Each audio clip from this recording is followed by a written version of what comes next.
A bipartisan group of lawmakers pushed for a vote to release the Epstein files, so Donald Trump and GOP leaders responded in a very normal way.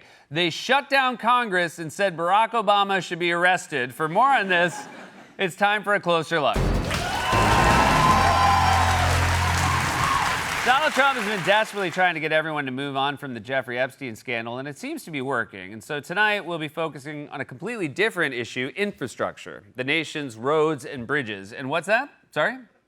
A new Epstein story broke right before we started taping? Well, that's fine. I'm sure it's not that big of a deal. We have some breaking news. This is from the Wall Street Journal.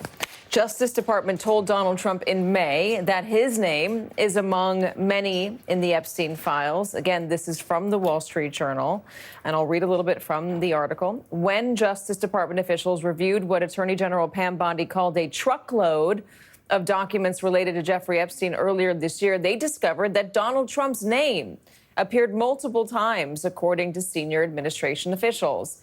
In May, Bondi and her deputy informed the president at a meeting in the White House that his name was in the Epstein files. Well, infrastructure, we're going to talk about this.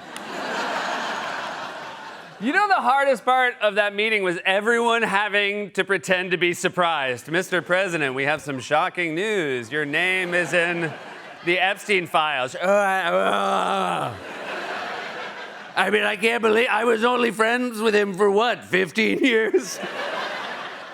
I'm sure this will only rattle Trump more. And Trump hasn't exactly been known for keeping his cool during his 10 years as a politician. For example, this is a picture from his first term as president. He looks like something that would pop out of a bush in the rainforest. That did not look like the rainforest. That looked like a hedge in Greenwich, Connecticut.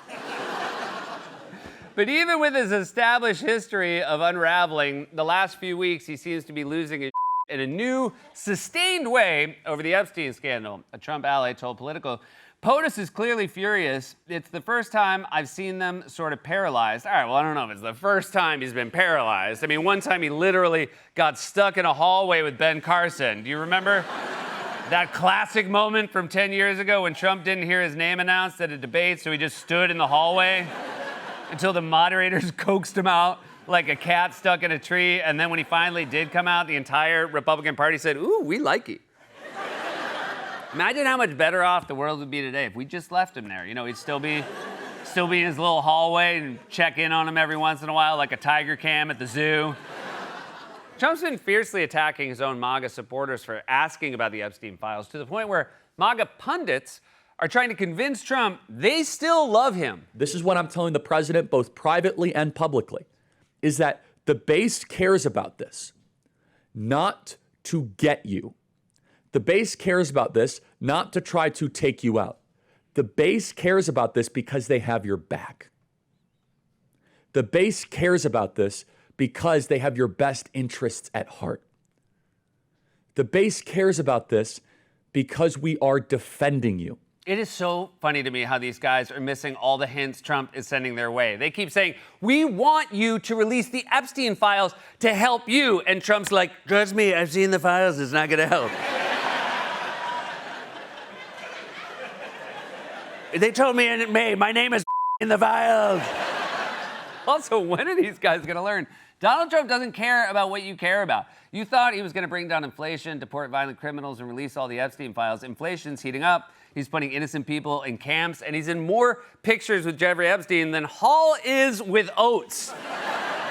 In fact, more pictures of Trump with Epstein keep coming out. A CNN exclusive tonight out front.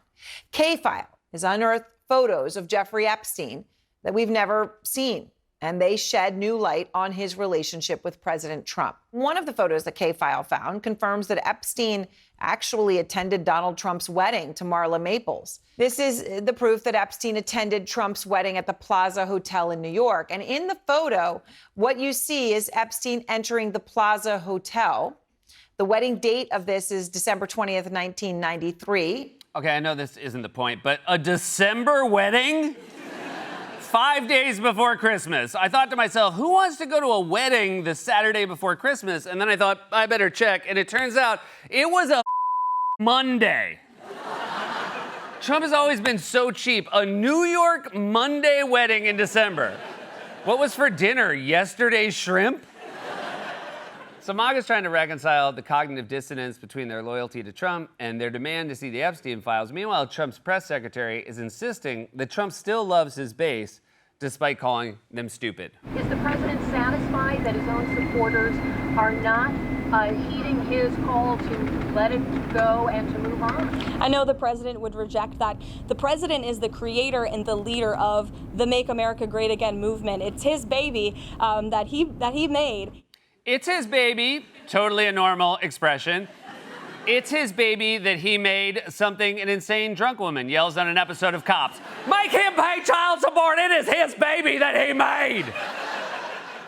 So Trump and his supporters would like you to believe that despite Trump calling his base stupid, foolish weaklings, all is well within the MAGA movement until a Republican tries to force a vote to release the Epstein files, that is. Then Trump will go ape on them. A congressional Republican is leading the charge to get the Jeffrey Epstein files released against the Trump administration's wishes. Thomas Massie of Kentucky is trying to force this vote on the House floor. President Trump reacted to Massie's resolution by lashing out at him on social media. The president called for another candidate to primary Massie, calling the Kentucky Republican, quote, an embarrassment to Kentucky. He's lazy, slow-moving, and totally disingenuous, a real loser. Never has anything positive to add. Looking for someone good to run against this guy, someone I can endorse and vigorously campaign for. Yeah, but can you do anything vigorously anymore? There were times during the last election where you looked like you were falling asleep at your own rallies.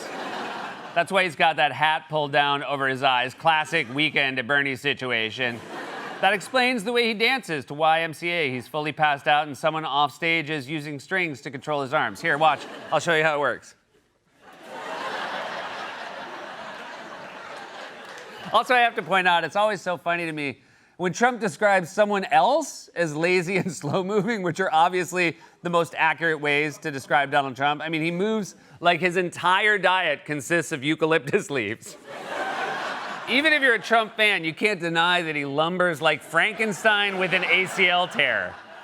Trump is furious at Massie for pushing for the release of the Epstein files, which again is something Trump himself promised to do. But now Trump is so scared of whatever's in those files, the Republicans have decided that instead of voting, they should just all go home. Right now, lawmakers are on an early summer recess after a clash over the Epstein files caused the House Speaker to send them home. The move lets Johnson avoid holding votes on the release of files related to Jeffrey Epstein. So those votes now get pushed back to at least September, if they're even held at all. I mean, this is getting really weird.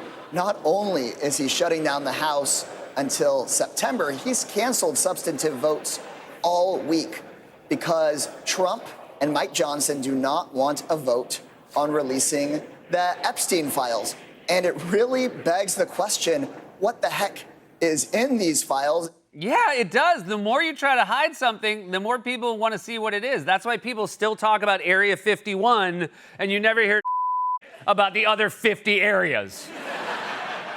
But Trump and Johnson want you to know that despite essentially shutting down the government, they're still working hard. And Trump, for his part, is getting so desperate to change the subject that he's making increasingly ludicrous promises. We're going to get the drug prices down, not 30 or 40%, which would be great, not 50 or 60. No, we're going to get them down 1,000%, 600%, 500%, 1,500%. Numbers that are not even thought to be achievable. Yeah, well, yeah, you got us there. But the thing is, they're not thought to be achievable because they make no sense. What do you mean you're going to decrease drug prices by 1,000%? Are you going to start paying people to take pharmaceuticals? From now on, we'll pay you $50 for every pill you take. Ambien, Percocet, LSD, whatever cocktail of drugs gets you to shut the up about Jeffrey Epstein. But that tactic isn't working, so Trump's trying an even more desperate maneuver, calling on Barack Obama to be arrested. Watch how he pivots from a question about Epstein to ranting about Obama. Do you support the Justice Department seeking a new interview with Ghislaine Maxwell? Did you urge the Attorney General to seek one? I don't know anything about it. It's sort of a witch hunt, just a continuation of the witch hunt. The witch hunt that you should be talking about is they caught President Obama. This is like proof, irrefutable proof, that Obama was seditious, that Obama was trying to lead a coup. And it was with Hillary Clinton, with all these other people, but Obama headed it up. Now, I'm no White House reporter, but here's what I think is the appropriate follow-up to that rant. Yeah, sure, dude. Anyway, back to Jeffrey Epstein.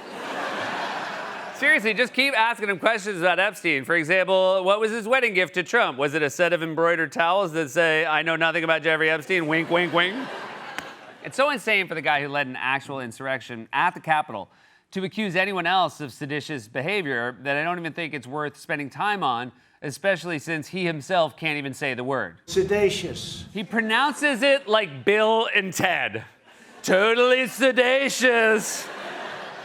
MAGA cynically spun up the Epstein conspiracy theories for years because they thought it would hurt their political enemies, and now it's backfiring and hurting Trump. The government is paralyzed by a crisis entirely of its own making. Trump is furious about the Epstein scandal, but it's his baby that he made. Well said. This has been A Closer Look.